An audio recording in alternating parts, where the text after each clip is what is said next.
Hi, ಎಲ್ರಿಗೂ ನಮಸ್ಕಾರ. Patel cooking ಹೌಸ್ಗೆ ಸ್ವಾಗತ. ನಾನು ಕ್ಯಾರೆಟ್ ಹಲ್ವಾ ಮಾಡಿದ್ದೆ, ಹಂಗಾಗಿ ನಿಮಗೂ ತೋರಿಸೋಣ ಅಂತ ತೋರಿಸ್ತಿದ್ದೀನಿ ನೋಡಿ. ಒಂದು ಪ್ಯಾನ್ ಇಟ್ಬಿಟ್ಟು ಗ್ಯಾಸ್ ಮೇಲೆ ಅದಕ್ಕೆ 3 ಇಂದ 4 ಟೇಬಲ್ ಸ್ಪೂನ್ ಅಷ್ಟು ತುಪ್ಪ ಹಾಕಿ, ಈ ಥರ ಈ ಸ್ಪೂನಲ್ಲಿ ಹಾಕಿದ್ದೀನಿ ನಾನು, ನೋಡ್ತಿದ್ದೀರಲ್ಲ.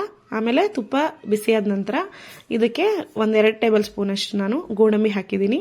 ಗೋಡಂಬಿನ ಚೆನ್ನಾಗಿ ಕಲರ್ ಚೇಂಜ್ ಆಗೋವರೆಗೂ ಚೆನ್ನಾಗಿ ಫ್ರೈ ಮಾಡಿ ನಂತರ ಇದಕ್ಕೆ 2 ಟೇಬಲ್ ಸ್ಪೂನ್ ಅಷ್ಟು ನಾನಿಲ್ಲಿ ಒಣ ದ್ರಾಕ್ಷಿ ತಗೊಂಡಿದ್ದೀನಿ.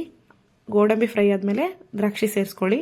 ಎರಡನ್ನೂ ಒಟ್ಟಿಗೆ ಹಾಕೋದ್ರಿಂದ ಬೇಗ ದ್ರಾಕ್ಷಿ ಸೀದೋಗ್ಬಿಡುತ್ತೆ. ಅದರಿಂದ ಫಸ್ಟು ಗೋಡಂಬಿ ಹಾಕಿ ನಂತರ ನಾನು ದ್ರಾಕ್ಷಿ ಸೇರಿಸ್ಕೊಂಡೆ. ನೋಡಿ, ಈ ಥರ ಫ್ರೈ ಮಾಡ್ಕೊಳ್ಳಿ. ಅದನ್ನು ಪಕ್ಕಕ್ಕೆ ಒಂದು ಬೌಲ್ ತಗೊಂಡು ಅದನ್ನು ಬೌಲಲ್ಲಿ ಸಪ್ರೇಟಾಗಿ ತೆಗೆದು ಎತ್ತಿಟ್ಕೊಂಬಿಡಿ. ನೋಡಿ, ನೆಕ್ಸ್ಟು ಇದೇ ತುಪ್ಪ ಇದಕ್ಕೇನೆ ನಾನಿಲ್ಲಿ ಒಂದು 200 ಗ್ರಾಮ್ ಅಥವಾ 1/4 kg ಅಷ್ಟು ಕ್ಯಾರೆಟ್ ತೊಗೊಂಡಿದ್ದೀನಿ.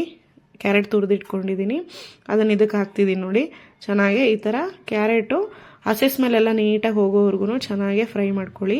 ಯಾರಿಗೆಲ್ಲ ಕ್ಯಾರೆಟ್ ಹಲ್ವಾ ಇಷ್ಟ ಕಮೆಂಟ್ ಮಾಡೋದನ್ನು ಮರಿಬೇಡಿ. ನೆಕ್ಸ್ಟು ನನ್ನ ರೆಸಿಪೀಸ್ ಎಲ್ಲ ನಿಮಗೆ ಇಷ್ಟ ಆಗ್ತಿದೆಯಾ ಇಲ್ಲ ಅನ್ನೋದನ್ನು ಕಮೆಂಟ್ ಮೂಲಕ ತಿಳಿಸಿ. ನೋಡಿ, ಈ ಥರ. ನೆಕ್ಸ್ಟು ನಿಮಗೆ ಯಾವ ಥರ ರೆಸಿಪಿ ಬೇಕು ಅನ್ನೋದನ್ನು ನನಗೆ ಹೇಳಿದರೆ ನಾನು ಟ್ರೈ ಮಾಡ್ತೀನಿ, ನಿಮಗೂ ತೋರಿಸ್ತೀನಿ.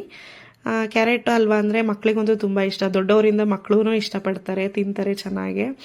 ಆದ್ದರಿಂದ ನಾನು ಮಾಡ್ತಾ ಇದ್ನಲ್ಲ, ತೋರಿಸೋಣ ಅಂತ ತೋರಿಸಿದ್ದೀನಿ.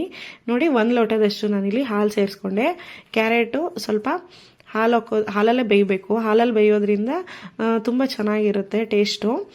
ನೋಡಿ, ಈ ಥರ ಹಾಲು ಇದೆಲ್ಲ ಚೆನ್ನಾಗಿ ಬೇಯಬೇಕು ಹಾಲಲ್ಲೇ. ಕ್ಯಾರೆಟು ಚೆನ್ನಾಗೆ ಈ ಥರ ಕಲರ್ ಚೇಂಜ್ ಆಗ್ತಿದೆ. ನೋಡಿ, ಈ ಥರ ಒಂದು ಲಿಡ್ನ ಕ್ಲೋಸ್ ಮಾಡಿಬಿಟ್ಟು ಒಂದು 5 ನಿಮಿಷ ಚೆನ್ನಾಗಿ ಬೇಯಿಸ್ಕೋಬೇಕು. ಹಾಲೆಲ್ಲ ನೀಟಾಗಿ ಅಬ್ಸರ್ವ್ ಆಯಿತು ನೋಡಿ.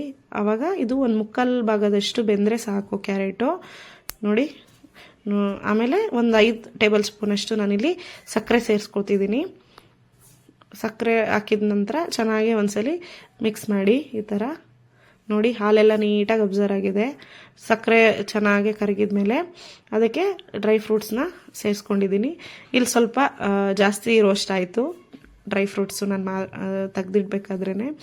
ನೋಡಿ, ಈ ಥರ ಸಕ್ಕರೆ ಎಲ್ಲ ನೀಟಾಗೆ ಕರಗ್ತಾ ಇದೆ. ನೀಟಾಗೆ ಕ್ಯಾರೆಟು ಸಕ್ಕರೆನ ಅಬ್ಸರ್ವ್ ಮಾಡ್ಕೋಬೇಕು. ಹಾಗಾಗಿ ಮತ್ತೆ 1-2 3 ನಿಮಿಷ ಲಿಡ್ ಕ್ಲೋಸ್ ಮಾಡಿ ಚೆನ್ನಾಗಿ ಈ ಥರ ಬೇಯಿಸಿ. ಆಮೇಲೆ ಒಂದು ಅರ್ಧ ಟೇಬಲ್ ಸ್ಪೂನಷ್ಟು ಏಲಕ್ಕಿ ಪುಡಿ ಹಾಕಿದೆ ನಾನಿಲ್ಲಿ. ಏಲಕ್ಕಿ ಪುಡಿ ಸೇರಿಸ್ಕೊಳ್ಳಿ. ಅದಾದಮೇಲೆ ನೋಡಿ, ಈ ಥರ ನೀಟಾಗೆ ತಳ ಬಿಡ್ಕೊಳ್ದೆ ಇರೋ ಥರ ಚೆನ್ನಾಗೆ ಈ ಥರ ಬೇಯೋವರೆಗೂ ತಳ ಇಟ್ಕೊಳ್ಳಲ್ಲ. ನೋಡಿ, ಈ ಥರ ಚೆನ್ನಾಗೆ ಬೇಯಿಸ್ಬೇಕು. ಆವಾಗ ಇದು ಬೆಂದಿದೆ ಅಂತ ಅರ್ಥ. ನೋಡ್ತಿದ್ದೀರಲ್ಲ ಎಷ್ಟು ನೀಟಾಗಿ, ಒಂದು ಸ್ವಲ್ಪನೂ ಹಿಡಿತಾ ಇಲ್ಲ, ಅಂಟುತ್ತಾ ಇಲ್ಲ ತಳಕ್ಕೆ. ಎಷ್ಟು ನೀಟಾಗಿ ತುಪ್ಪ ಎಲ್ಲ ಸೈಡಿಗೆ ಬರುತ್ತಲ್ಲ, ಆವಾಗ ಇದು ಚೆನ್ನಾಗಿ ಬೆಂದಿದೆ ಅಂತ. ನೋಡಿ, ಕ್ಯಾರೆಟ್ ಹಲ್ವಾ ರೆಡಿಯಾಗೋಯ್ತು.